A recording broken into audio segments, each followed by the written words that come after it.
Bienvenidos hermanos al programa Hijos de Dios, Hijos del Reino. Este programa es para ustedes, los hijos de Dios, escogidos según la presciencia de Dios, santificados por el Espíritu Santo de la promesa. Amados hermanos en Cristo, este programa tiene como objetivo manifestar a ustedes la verdad de Dios para que alumbre a todo el mundo.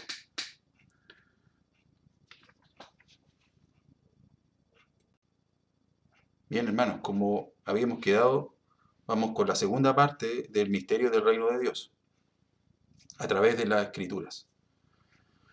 Moisés pues llamó a todo Israel y les dijo: vosotros habéis visto con vuestros ojos materiales, es decir, estos ojos carnales, humanos, todo lo que Jehová vuestro Dios ha hecho delante de Faraón en la tierra de Egipto y a todos sus siervos en toda su tierra. Las grandes pruebas que vieron vuestros ojos, las señales y grandes maravillas. Pero hasta hoy Jehová no os ha dado corazón para entender, ni ojos para ver, ni oídos para oír. ¿A qué se refiere? Sino a un nuevo cuerpo, a una nueva naturaleza, un nuevo entendimiento, el nuevo nacimiento, ¿verdad? Esto está en Deuteronomio capítulo 29, del versículo 2 al 4. ¿Quiénes hoy escuchan predicar el Evangelio y más todavía un Evangelio sesgado, falsificado? Mal pueden oír. Y bueno, lo que oyen son enseñanzas humanas carentes de revelación. Las parábolas del reino de Dios. Vamos a abordar cuando el Señor comienza su ministerio y empieza a hablar y abre su boca en parábolas, como está escrito en las profecías: abriré mi boca en parábolas. El Señor Jesucristo dijo: no todo el que me dice Señor, Señor entrará en el reino de los cielos, sino el que hace la voluntad de mi Padre que está en los cielos.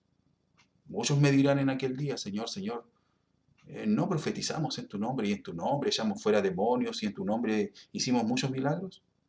Entonces les declararé: nunca os conocí, apartaos pues de mí, hacedores de maldad. Mateo 7, 21 al 23. Cuando Jesús comenzó su ministerio terrenal, según registra Marcos capítulo 1, del versículo 14 al 15, después que Juan fue encarcelado, Jesús vino a Galilea predicando el evangelio del reino de Dios, diciendo: el tiempo se ha cumplido y el reino de los cielos se ha acercado. Arrepentíos y creed en el evangelio. El propósito de las parábolas. Los discípulos le preguntaron al Señor por qué hablaba en parábola a la gente, y la respuesta no deja lugar a duda. A vosotros os he dado a conocer los misterios del reino de Dios, pero a los otros por parábolas, para que viendo no vean, y oyendo no entiendan. Lucas capítulo 8, versículo 10. Se hace referencia también a Isaías capítulo 6, versículos 9 y 10. ¿No les parece familiar esto? Como Moisés le habla al pueblo y le dice: el Señor no os ha dado ojos para ver, ni oído para oír, ni corazón para entender. Pasa lo mismo. La soberanía de Dios es la que nos permite pasar de una naturaleza humana a una naturaleza espiritual, capaz de comprender los misterios de Dios. No es posible de otra forma. Vamos viendo que hay una razón por la que algunos sí y otros no. El trigo y la cizaña. Una emblemática y muy eh, decidora parábola del Señor, que Él explicó de manera eh, explícita. Sin embargo, el sistema religioso, cuando se refiere a esta parábola, confunde los verdaderos significados de estos símbolos contenidos en la parábola. Esto, como digo, y a pesar de que el Señor Jesucristo explicó el verdadero significado. Así como al trigo, es así, como al trigo le atribuyen la característica de la verdad y a la cizaña de la mentira. Nada más lejos de la realidad respecto de lo que el Señor dice. Por eso es que cuando hay algún miembro de sus congregaciones hablando o chismeando, ellos dicen: anda sembrando cizaña. Es un error simplista de las religiones. Pero de acuerdo a lo explicado por el Señor, queda en evidencia este error. El campo es el mundo, ¿m? Y el trigo son los hijos de Dios. El que siembra este trigo es el Señor. Y los y la cizaña son los hijos del mal, y el que la siembra es el Satanás, evidentemente. La siega es el fin del tiempo, los segadores son los ángeles, y el fin del tiempo el reino de Dios, donde el destino de los hijos de Dios es el reino de gloria, y el de los malos el fuego que arde con azufre. Esto es algo totalmente impopular, por cierto. ¿Quién quiere ser por el lado de la cizaña? Sin embargo, esto está determinado así. ¿Ah? Y vamos a ver el significado de esto, porque también es muy importante en referencia a la naturaleza. ¿Qué dice? Tanto el trigo como la cizaña comparten el mismo lugar. Así explicó el Señor. El campo es el mundo. Aquí el Señor sembró sus escogidos, su trigo. Sin embargo, también el malo sembró cizaña en el mismo campo. Sin embargo, lo que los separa, a pesar de estar compartiendo un mismo lugar, es su naturaleza. Y esto es importante, porque ni el trigo se puede convertir en cizaña, ni la cizaña se puede convertir en trigo. Son distintos desde su origen. Y así como nacieron, es como terminarán. A pesar de que hayamos nacido y compartamos un mismo lugar de residencia, que es el mundo, los hijos de Dios y los hijos del diablo no se mezclan.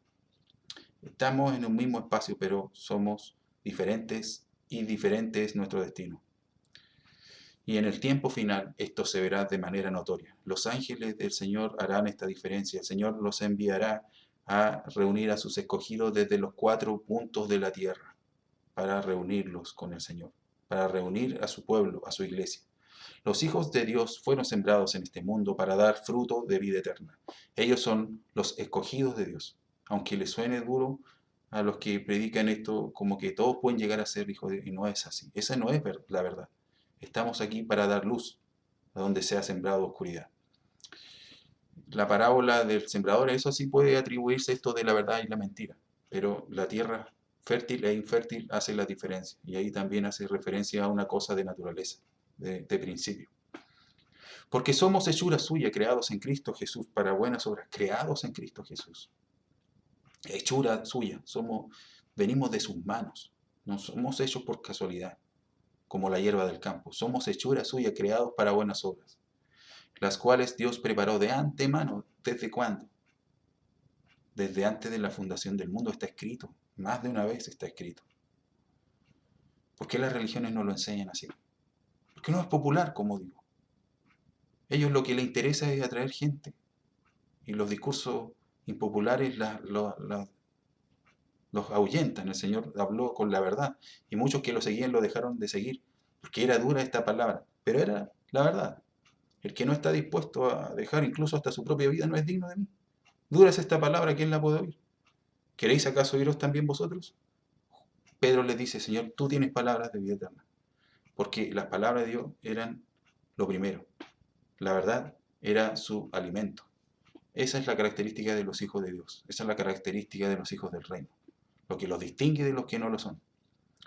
A vosotros que sois atribulados, daros reposo con nosotros, cuando se manifieste el Señor Jesús desde el cielo con los ángeles de su poder.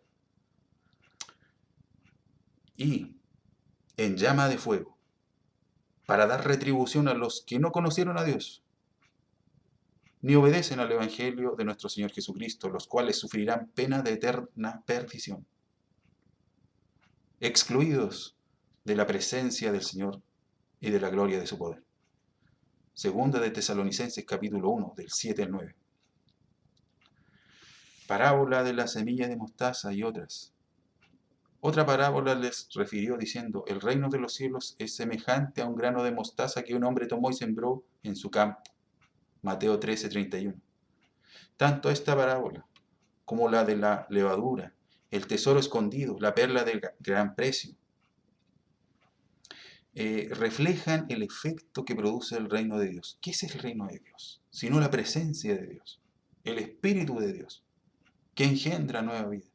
El que no naciere de nuevo no puede ver el reino de Dios, o sea, no está en condiciones de vivir en otra dimensión espiritual. Ese es el reino de Dios. Nacer de nuevo es condición indispensable. Y esto es lo que se genera en la vida de aquel que lo recibe, de esa buena tierra, del trigo también. Dentro de este contexto se inscribe también el tema de las bienaventuranzas, del capítulo del Evangelio según San Mateo, según el cual pronunció nuestro Señor Jesucristo en el memorable Sermón del Monte. Ninguna de estas bienaventuranzas da cuenta que dichas virtudes y dones no sean sino la consecuencia de la presencia activa del reino de Dios, de la presencia de Cristo, manifestándose en la vida de los creyentes. Los pobres en espíritu, por ejemplo. Bienaventurados los pobres en espíritu, porque de ellos es el reino de los cielos. ¿Acaso no somos todos pobres en espíritu? ¿Qué significa ser rico en espíritu?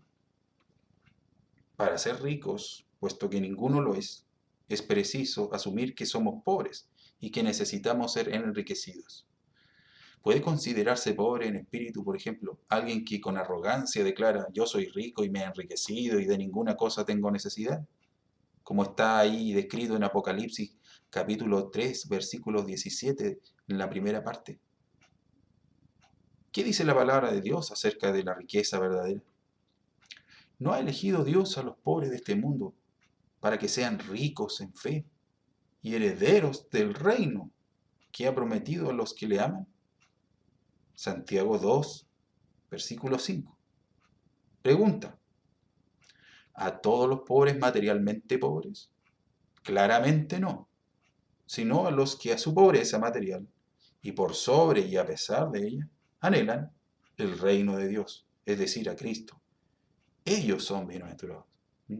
Bien, trascienden de este mundo y no anhelan ser rico aquí o tener bendiciones aquí, como algunos ven la religión una fórmula para tener éxito en este mundo. No, ellos anhelan la patria celestial, a todo trance, a lo que sea. Nada se compara con él. Buscan primero el reino de Dios y su justicia. Y las cosas son añadidas dependiendo de la bondad del Señor. Y eso nunca nos va a faltar. Los que tienen hambre y sed de justicia, porque ellos serán saciados. ¿Quién no clama por justicia cuando cree ver vulnerados sus derechos? ¿Son ellos los bienaventurados? ¿Los que andan clamando justicia y andan enarbolando bandera de justicia? Muchos son víctimas. Y todos necesitan y requieren la justicia, ¿verdad? Y andan reclamando que sean escuchados sus derechos, en fin, y luchan exigiendo justicia. Y es absolutamente legítimo por lo demás. En un mundo donde no hay justicia verdadera, especialmente para las personas que carecen de medios económicos que le permitan pagar por ser defendidos frente a los poderosos, frente a los abusos. Pero aquí no se trata de defender causas humanas y ser amparados por actos de injusticia humana. Se trata de tener hambre y sed de justicia divina. Como humanos siempre buscamos que se nos trate con justicia, que se respeten nuestros derechos. No importa que nosotros no respetemos los derechos ajenos. Ahí cambia el tema. Si como personas no somos justos, porque en verdad, si somos honestos con nosotros mismos, no lo somos. No podemos en verdad esperar que los demás sean justos con nosotros, si nosotros mismos no lo somos. Ahí es donde el Señor hace la diferencia y va al punto. Punto que incomoda a muchos. Es fácil exigirle a los demás, pero exigirse a uno mismo primero cambia. Y ahí está el Evangelio de nuestro Señor, que va a la médula, al cambio profundo. Por eso son bienaventurados quienes, una vez que el reino de Dios, es decir, aquellos que han recibido al Señor Jesucristo en sus vidas, anhelan justicia divina. Esa justicia que llega a ellos y lo hace justo primero. Y luego desean esta justicia para todos los que le rodean, en verdad y en justicia. Hijitos, nadie os engañe. El que hace justicia es justo como Él es justo. Primera de Juan 3:7. Si sabéis que Él es justo, sabed también que todo el que hace justicia es nacido de Él. Primera de Juan 2:29. Mas buscad primeramente el reino de Dios y su justicia, y todas estas cosas os serán añadidas. Mateo 6:33. ¿Qué es en definitiva la justicia de Dios? Sino hacer, mejor dicho, cumplir la voluntad de Dios.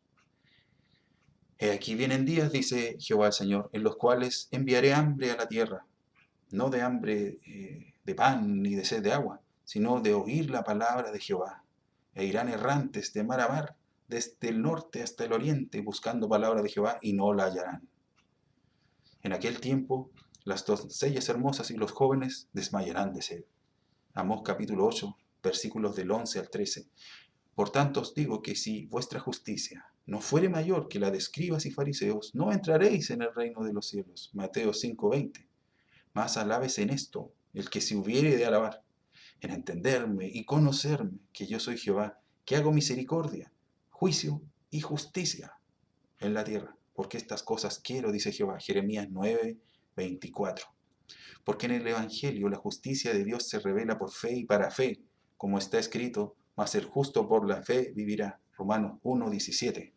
Como también David habla bienaventuranza del hombre, acerca de la bienaventuranza del hombre a quien Dios atribuye justicia sin obras. Bienaventurado el varón a quien el Señor no inculpa de pecado. Salmo 32, versículo 2, primera parte.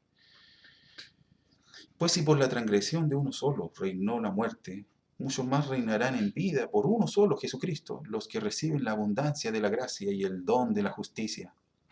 Porque si por el pecado reinó la muerte, así también reine la gracia por la justicia para vida eterna, mediante Jesucristo, Señor nuestro. Romanos 5, del 17 al 21. Porque el fruto del Espíritu es en toda bondad, justicia y verdad. Efesios 5:9. Estad pues firmes, ceñidos vuestros lomos con la verdad, y vestidos con la coraza de justicia. Efesios 6:11. Para que probéis lo mejor, para que aprobéis lo mejor, a fin de que seáis sinceros e irreprensibles para el día de Cristo, llenos del fruto de justicia que son por medio de Jesucristo, para gloria y alabanza de Dios. Filipenses 1:10 al 11. En esto se manifiestan, es decir, se dan a conocer, los hijos de Dios y los hijos del diablo. Aquí es importante, se marca una diferencia, como hemos venido diciendo. Todo aquel que no hace justicia y que no ama a su hermano. Vamos viendo en qué consiste esto de la justicia de Dios. Vamos definiendo los conceptos aquí presentados. Que no hace justicia y no ama a su hermano. El amor y la justicia van muy bien ligados. Hermano, en la fe estamos diciendo. No es de Dios. Que no hace justicia y que no ama a su hermano no es de Dios. Por ejemplo, tenemos a Caín, que era del maligno, es decir, era hijo del diablo. Los hijos de Dios y los hijos del diablo.